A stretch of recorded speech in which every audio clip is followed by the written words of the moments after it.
I think it's pretty safe to say that the Beatles were a pretty big band.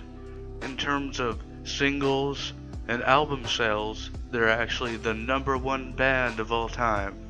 And so I think it's pretty fitting that since the Beatles were the biggest band, their biggest album, in terms of size, was also The Beatles.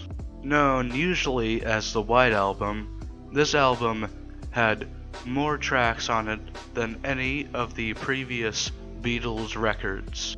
It's also considered by many critics to be the most experimental the Beatles ever got with their songs. Among these experimental tracks, there were a few that stood out.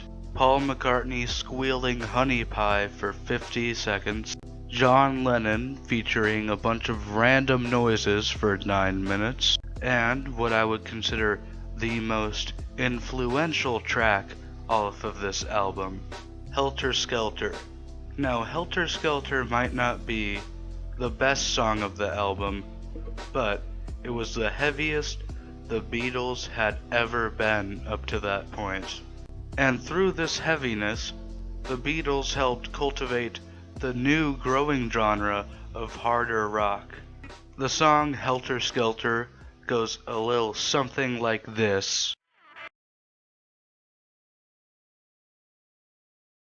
But today, I'm not here to talk to you about the influence Helter Skelter had on music. I am here because there's something interesting about Helter Skelter. As most people I'm sure are aware, the Beatles' primary bassist for their career was Paul McCartney, but multiple recording engineers have confirmed that McCartney didn't play the bass on this track. Today, I'll answer that question. Who played the bass on Helter Skelter? Now, in order to answer this question, we need to go back to the very beginning, back to Liverpool. You see, when forming what would be the Beatles, they originally were not a rock band. It was John Lennon. He played the bass on the track. That's the bass he used. Yes, it looks like a guitar, but it's actually a bass.